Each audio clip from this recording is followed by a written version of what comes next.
Nous arrivons aujourd'hui au dernier chapitre sur les instruments optiques. Nous commençons par une petite introduction sur la notion d'un instrument optique.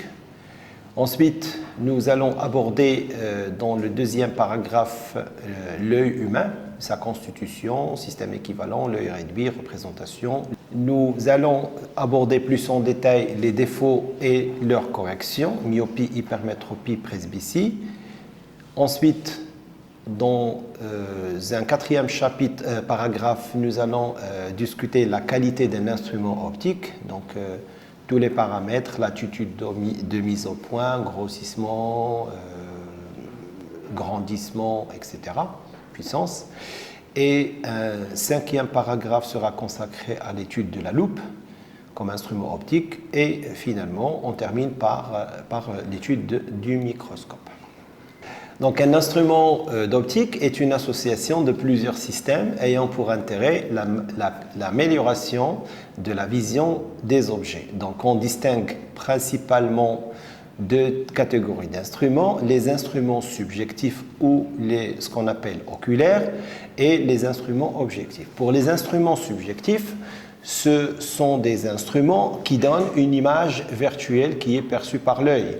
Et je peux dire que pour ces instruments subjectifs, l'œil est à peu près une partie intégrante du système, parce que sans l'œil, nous ne pouvons pas visualiser l'image. L'exemple de la loupe, le microscope, la lunette astronomique. L'objet peut être soit proche, soit éloigné, soit situé à l'infini.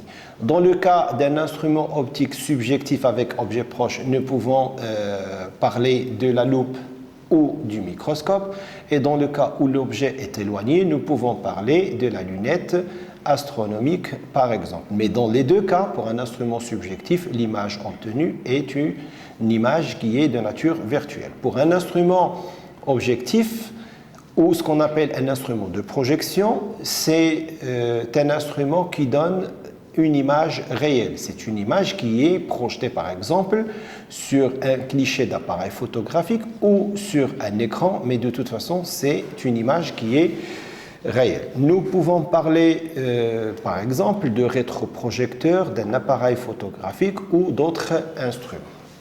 Mais pour les deux cas de figure, l'œil reste quand même un instrument qui permet d'analyser ces images. Si l'image est virtuelle et déposée sur la rétine, nous allons l'analyser donc pour voir comment cette image est formée. Et si l'image est déposée d'abord sur un écran, le cas d'un instrument objectif, et c'est quand même l'œil qui va analyser l'image réelle sur un écran. Donc, dans un deuxième paragraphe, nous allons parler de l'œil. Donc, la constitution de l'œil, comme nous pouvons le voir sur cette figure, nous avons d'abord la cornée, ensuite l'iris, ensuite un cristallin, c'est la partie qui joue le rôle de la lentille sous forme d'un dioptre ou d'une lentille convergente. Derrière le cristallin se trouve l'humeur vitrée.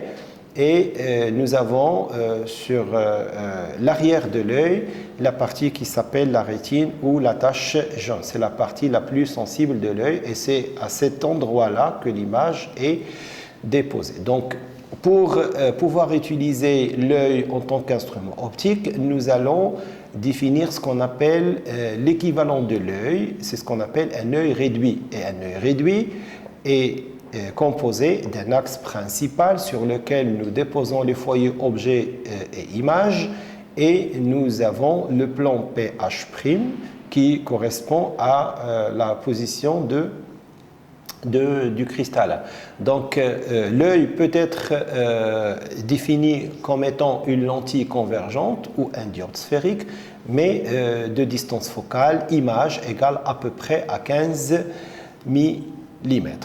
Donc, si je représente, par exemple, un œil réduit, donc je définis un axe principal, je définis la lentille avec un centre de l'œil haut et je considère la rétine vers l'arrière. Si l'objet est un objet réel et situé en avant de l'œil, Donc, puisque la lentille, l'œil réduit, c'est une lentille convergente, j'aurai une image qui est inversée et déposée sur la rétine.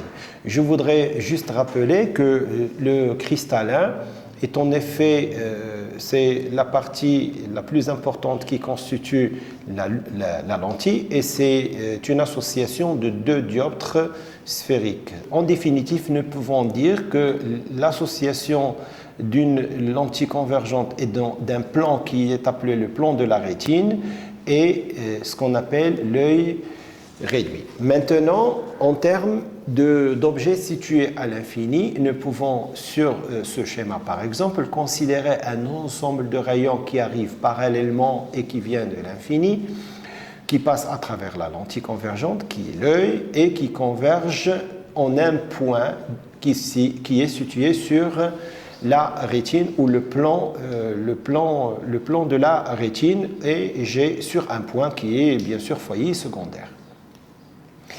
Alors, on considère aussi une deuxième expérience. L'œil fonctionne de la manière suivante. Donc, un œil dispose en général de zones de vision. Nous avons une partie qui se trouve entre le centre de l'œil et un point qui s'appelle le PP, où c'est exactement le punctum proximum, c'est la distance minimale de vision distincte, désignée par petit d, et un point qui s'appelle PR, ou le punctum remotum, qui, pour un œil normal, est situé à l'infini. Je rappelle que pour un œil normal, le punctum proximum est situé approximativement à 25 cm, et le punctum remotum est situé à l'infini. Donc les objets qui sont situés à quelques centimètres de nos yeux paraissent flous parce qu'on n'arrive pas à avoir une vision nette, parce qu'on ne peut pas accommoder et l'œil ne peut pas capter une image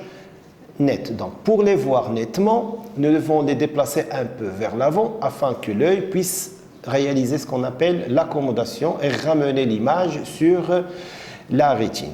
Alors, quand on parle d'accommodation, on peut l'identifier comme étant la faculté d'accroître la convergence du cristallin que possède un observateur. Donc, nous pouvons accommoder pour trouver une image qui est nette, qui est déposée sur la rétine. Pour un œil qui est normal et au repos, qui n'accommode pas, donc il voit nettement des objets si les images se forment sur la rétine. La distance, comme ça a été rappelé pour un œil normal, maximale de vision distincte, est égale à l'infini, et on va l'appeler la distance grand D, alors que la distance entre le centre de l'œil et le punctum proximum, on va la noter petit p. Donc on distingue sur ce schéma l'œil, une vision floue entre le centre de l'œil et le punctum proximum, une vision sans accommodation entre l'infini et le punctum remotum. Je rappelle, le punctum remotum en général est égal à l'infini pour un œil normal, et entre le point PP et le point PR, nous avons ce qu'on appelle une plage d'accommodation. Donc c'est à ce moment-là, nous avons un phénomène d'accommodation pour adapter une image nette qui est située sur la rétine. Vous voyez sur la figure le point PR qui est sur l'axe principal avec une image qui est R' qui est située sur la rétine. Et vous avez le point PP, c'est un point objet si son image est située sur la rétine qui est P'. Donc, pour la distance petit d, nous avons une vision floue. Entre PP et PR, nous avons une vision nette avec accommodation.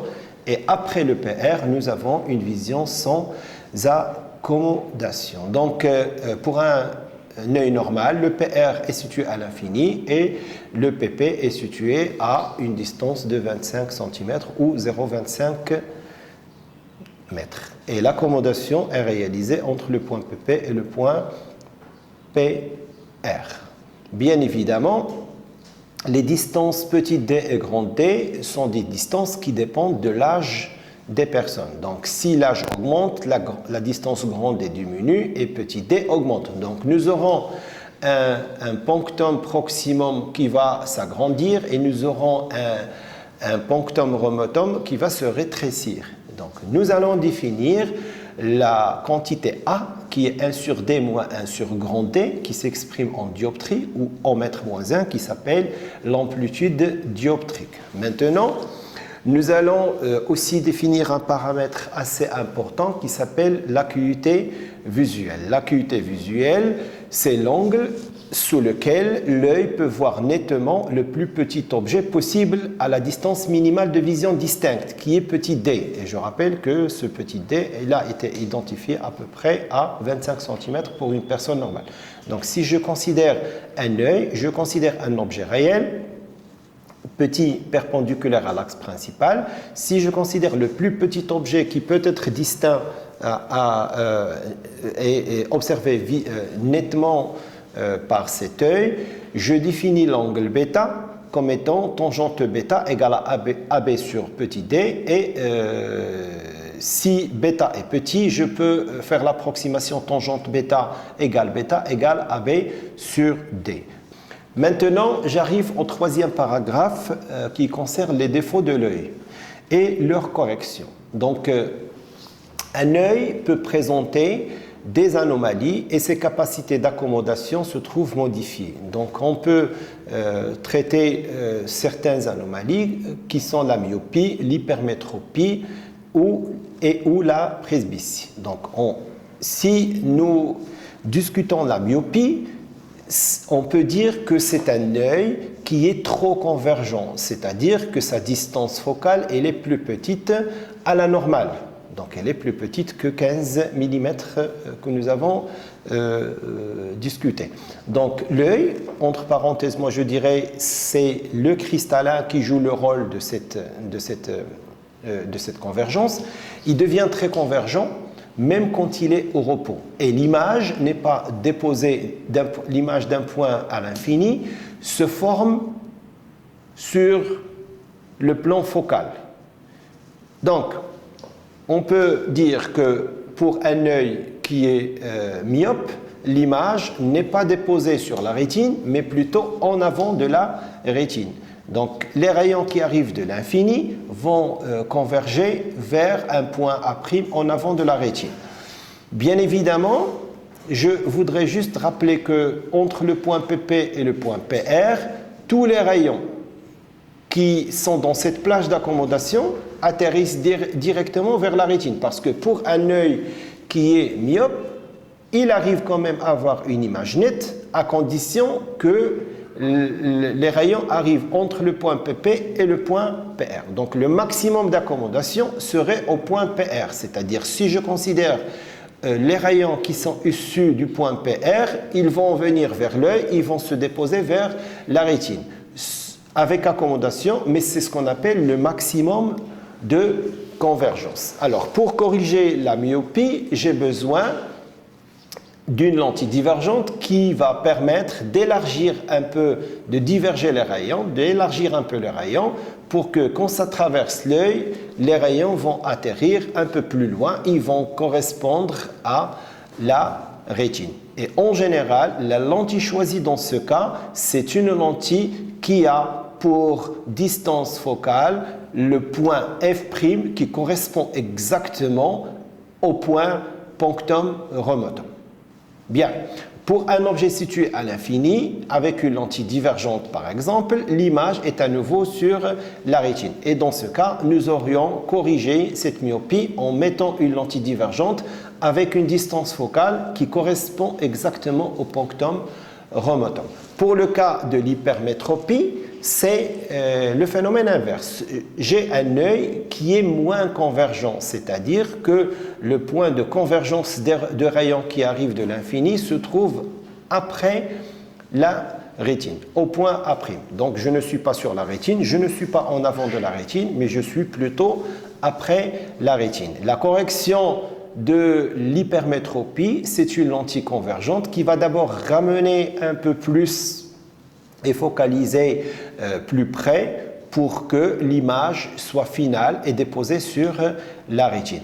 Donc, pour la correction de l'hypermétrope, on place une lentille convergente qui va ramener l'image sur la rétine.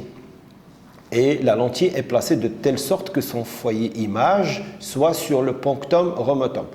Pour le punctum remotum d'un œil hypermétrope, c'est un point qui est virtuel et qui se trouve derrière la rétine. Donc, l'adaptation d'une lentille convergente doit disposer d'une distance focale positive qui est confondue avec, dont la distance focale est confondue avec le point R, le punctum remotum. Donc, on peut voir sur ce schéma, les rayons qui arrivent de l'infini vont d'abord traverser la lentille de correction L1 de centre O1 pour atterrir sur la rétine. Enfin, le troisième cas, ça correspond à la presbytie et elle se définit comme la baisse de la faculté d'accommodation d'un œil.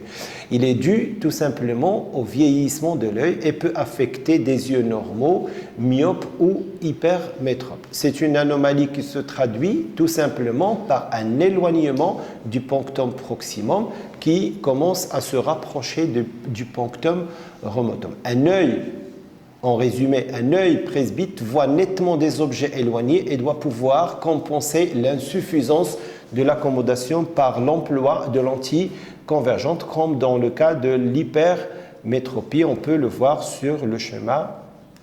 Donc, le quatrième paragraphe concerne la qualité d'un instrument optique. Donc, on peut dire qu'un instrument optique a pour objectif de rapprocher des objets lointains ou d'observer des objets très petits, et sa qualité dépend de ses performances. Donc, un instrument optique dispose de certaines performances et nous allons citer dans l'ordre la latitude de mise au point. La latitude de mise au point, c'est un intervalle AR-AP et on va essayer de le définir. Donc, je considère un instrument optique de distance focale f' et un objet réel placé devant cet instrument qui en donne une image à 1B1 intermédiaire.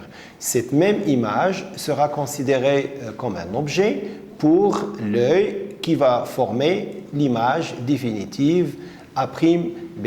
Pour que cette image A'B' soit vue nettement et perçue par l'œil, il faut que l'objet A1B1, image donnée par cet instrument optique, soit comprise entre le punctum proximum et le punctum remotum. Donc, ces points correspondent à certaines positions de l'objet qui définissent l'intervalle AR-AP. Donc, AR correspond à R et AP correspond à P. Sur cette figure, nous représentons un instrument optique, un œil placé en F' étant le point focal image de l'instrument optique. Je définis le punctum proximum, le punctum remotum. Donc, si je définis aussi la distance minimale de vision distincte et la distance maximale de vision distincte. AR-AP peut être décrit par ARF plus FAP.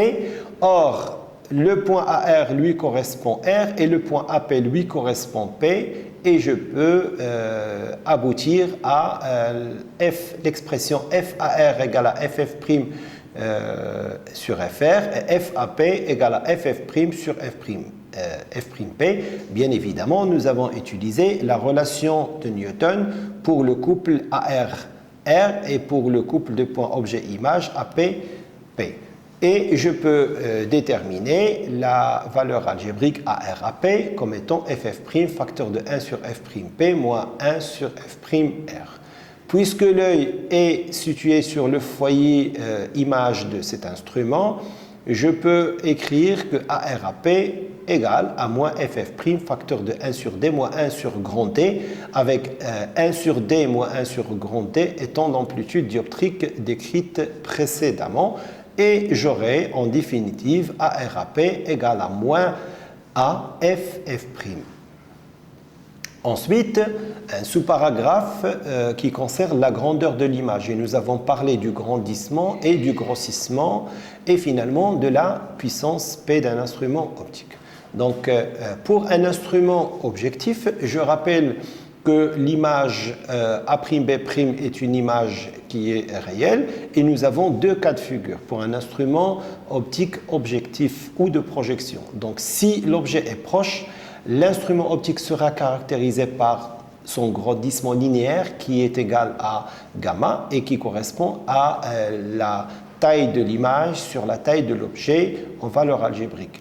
Et si l'objet se trouve à l'infini, donc c'est plutôt le diamètre apparent alpha de l'objet qui a un sens, et l'instrument optique sera caractérisé par le rapport petit f égale à A'B' sur alpha, comme on peut le voir sur cette figure avec petit f, la distance focale, objet bien sûr, de l'instrument optique. Pour un instrument subjectif, nous avons aussi deux cas. Nous avons l'objet proche et nous avons l'objet éloigné. Pour l'objet proche, et c'est le cas du microscope et de la loupe, les instruments les plus utilisés dans notre cours, nous allons définir cet instrument principalement par le paramètre P qui est égal à alpha prime sur AB. Et ça s'exprime en mètre moins 1. Donc, comme on peut le voir sur cette figure, je considère un instrument optique. L'œil est placé juste en avant du foyer image de cet instrument optique.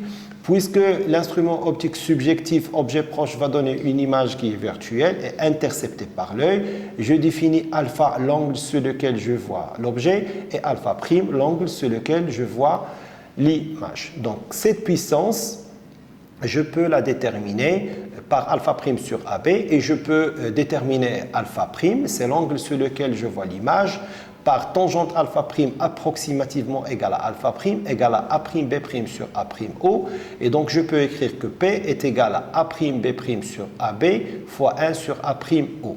Mais P serait dans ce cas égal à gamma, c'est A'B' sur AB, sur A'O. Et donc je peux sortir aussi, d'après la relation de gamma, d'après la relation de Newton, gamma égale à A'F' sur F', et j'utilise la relation de Schall pour écrire que A'F' égale à A'O plus O'F' sur F'. Finalement, je factorise par 1 sur F' et je peux montrer que P est égal à 1 sur F', facteur de 1 moins OF' sur OA'. Et c'est l'expression de la puissance d'un instrument optique dans le cas général. Bien évidemment, dans ce cas, nous avons un instrument optique subjectif avec objet proche. Nous avons deux cas qui se présentent. D'après cette relation, si l'œil est situé en F', j'aurai OF' égale à 0, et dans ce cas, j'aurai P égale à 1 sur F', et si l'objet est formé à l'infini, l'image est formée à l'infini, j'aurai OA' est égal à l'infini, et dans ce cas, j'aurai la même chose, P égale à 1 sur F', et dans les deux cas, je vais appeler l'instrument, et je vais dire que l'instrument est utilisé dans les conditions de vision à l'infini, et la puissance P devient égale à ce qu'on appelle la puissance intrinsèque, c'est 1 sur F'. Donc, P égale à alpha prime sur AB égale à 1 sur F' si j'ai deux cas. Soit l'œil est déposé au foyer image de l'instrument, soit l'image est formée à l'infini. Pour le cas d'un instrument optique subjectif avec objet éloigné, c'est le cas d'un télescope. L'objet ne peut pas être caractérisé par autre que alpha, c'est l'angle sur lequel l'image sera vue par l'œil. Et c'est dans ce cas, j'aurai tangente alpha égale à peu près à alpha égale à AB sur AO, et je peux aussi définir le grossissement par le rapport alpha prime sur alpha qui est alpha prime AO sur AB. Je sais que P égale alpha prime sur AB et le grossissement peut être égal à P fois D. Donc le grossissement égal au produit de la puissance par petit d. D c'est la distance minimale de vision distincte qui est égale à 0,25 mètres, qui est égale à 1 sur 4. Et je peux écrire dans ce cas de vision à l'infini que le grossissement serait égal au grossissement commercial et serait égal à la puissance intrinsèque fois 0,25 ou P intrinsèque sur 4 Ou encore, puisque la puissance intrinsèque égale à 1 sur f', je peux montrer que grossissement commercial égale à 1 sur 4 f'. Je rappelle que P et PI sont en dioptrie ou mètre moins 1 et le grossissement, bien évidemment, n'a pas d'unité. Donc, deux cas seront discutés. Donc, comme application, on va considérer dans ce 5e paragraphe le cas de la loupe et on peut dire qu'une loupe n'est autre qu'une lentille convergente, qu'une lentille mince convergente dont la distance focale elle est de quelques centimètres. Mais pour que cette lentille convergente fonctionne en tant que loupe, il faut absolument que l'objet soit déposé entre son centre et le foyer. Pour que ça soit un instrument optique subjectif, l'image doit être à l'infini, virtuelle, devant l'œil. Donc l'œil, elle sera déposée autour du point f' qui est considéré point foyer image de l'instrument qui est la loupe.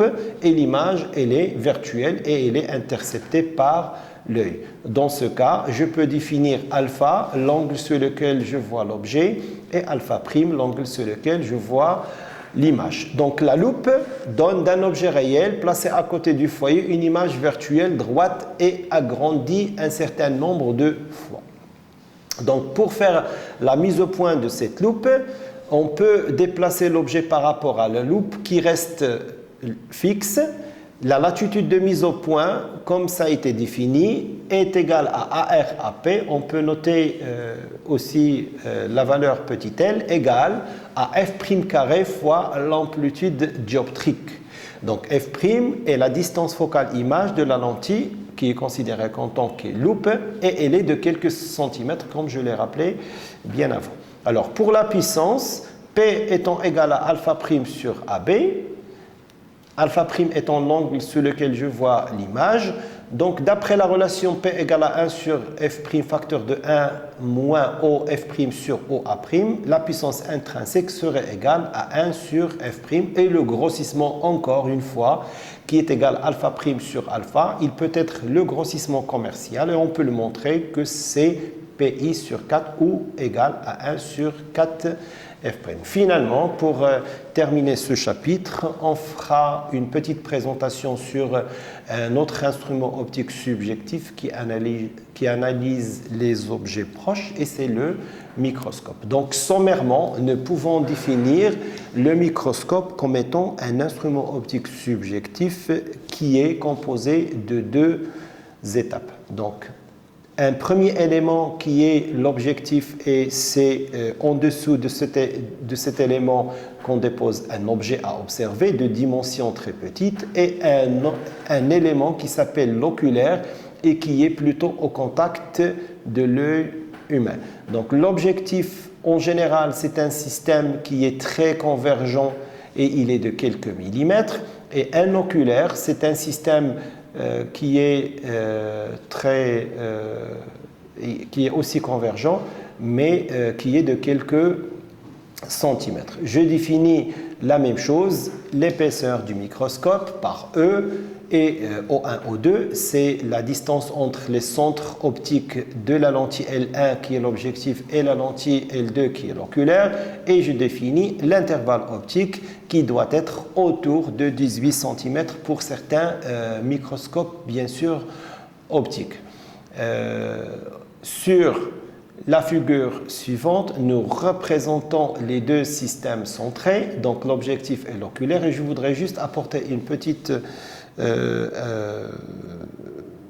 petit commentaire concernant l'objectif. L'objectif lui-même, il peut être un ensemble de lentilles convergentes et l'oculaire, il peut au moins être composé de deux lentilles convergentes. Donc, sur cette figure, nous avons l'axe principal, l'objectif, l'oculaire, nous avons F1, F'1, F2, F'2 et nous avons bien évidemment les conditions de réalisation. Si j'utilise la composition d'image, j'ai un objet AB qui va me permettre d'obtenir A1B1 qui est réel bien évidemment et A1B1 va être un objet pour l'oculaire qui va me donner A'B' qui sera, on va le voir, une image virtuelle. Donc en construction, voilà ce que ça donne sur cette figure.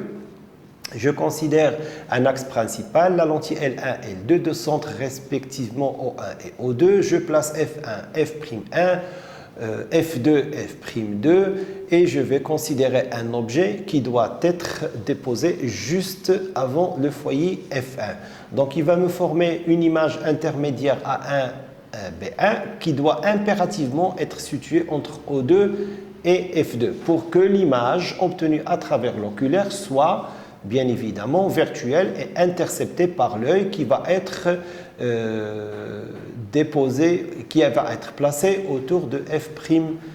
L'objet est généralement placé en avant du foyer de l'objectif et A1B1 c'est une image réelle inversée beaucoup plus grande que AB, A'B' et donc l'image finale inversée de nature virtuelle est perçue par l'œil. En termes de formule, je vais utiliser la relation d'association de deux systèmes centrés parce que l'objectif et l'oculaire étant deux systèmes centrés. Donc j'ai la position du foyer objet par rapport à F1 et donc qui est égale à F1, F'1 sur delta. J'ai la position du foyer image par rapport à F'2 qui est égale à moins F2, F'2 sur delta. J'ai la distance focale du microscope qui est égale à HF égale à F1, F2 sur delta et F' égale à H', F' égale à moins F'1, F'2 sur delta. Ce sont les distances focales objet et image du microscope. Bien évidemment, F1, F'1, F2, F'2 sont les distances focales respectives de l'objectif et de l'oculaire. F' obtenu, puisque l'image est virtuelle, va être inférieure à 0. Alors, pour la mise au point pour le microscope, la même chose, comme ça a été fait pour la loupe. Petit l égale à ARAP égale à moins FF' fois A, à peu près égale à quelques microns dans ce cas. La puissance L du microscope sera définie par alpha' sur AB et on peut montrer que la puissance du microscope très simplement est égale à la puissance de l'oculaire fois gamma de l'objectif. Je voudrais juste rappeler que le gamma du microscope est égal à gamma de l'objectif que multiplie gamma de l'oculaire. Alors, un microscope est toujours utilisé ou optimisé dans les conditions de vision à l'infini. Et dans ces conditions de vision à l'infini, on va reprendre toutes les formules et se placer dans certains cas. Soit l'image est formée à l'infini, soit l'œil est placé au foyer de l'image de l'instrument optique. Donc je reprends l'expression de la puissance du microscope égale à 1 sur F', facteur de 1 moins OF' sur OA', et si l'image est formée à l'infini, c'est une image A'B' qui est obtenue à travers l'oculaire, c'est-à-dire que l'image intermédiaire A1B1, elle est plutôt déposée sur le foyer objet de l'oculaire. Et dans ce cas, j'aurai une image à l'infini. Et donc ma puissance serait la puissance intrinsèque qui est égale à 1 sur F', et mon grossissement serait le grossissement commercial. Et nous pouvons rapidement trouver que la puissance du microscope, c'est égal à delta, l'intervalle optique sur F'1, F'2. Donc, en termes de grossissement, on peut rapidement montrer que le grossissement du microscope est égal à la puissance du microscope fois petit d. D, c'est la distance minimale de vision distincte. Et si on est en condition de vision à l'infini, nous pouvons montrer rapidement que le grossissement du microscope commercial est égal à la puissance intrinsèque du microscope divisé par 4. Donc, nous pouvons considérer une construction géométrique qui permet de déterminer la position de l'objet AB qui normalement devra être situé au voisinage avant du foyer objet, tel que la valeur algébrique de O1A est supérieure légèrement à O1F objectif. Et dans ce cas, nous obtenons ce cas de figure. On peut voir que l'objet AB est réel juste en avant du plan focal F1. L'image dans ce cas est située sur le plan focal objet de l'oculaire et l'image est à l'infini. Et donc nous pouvons reprendre toutes les formules en prenant soin de faire correspondre la position de A1 sur F2 et dans ce cas, on va plutôt parler de la puissance intrinsèque du grossissement commercial comme on peut le voir sur ce slide. Puissance du microscope est égale à 1 sur F' microscope et le grossissement du microscope, il est converti en grossissement commercial comme on peut le voir sur les formules tout simplement. Voilà.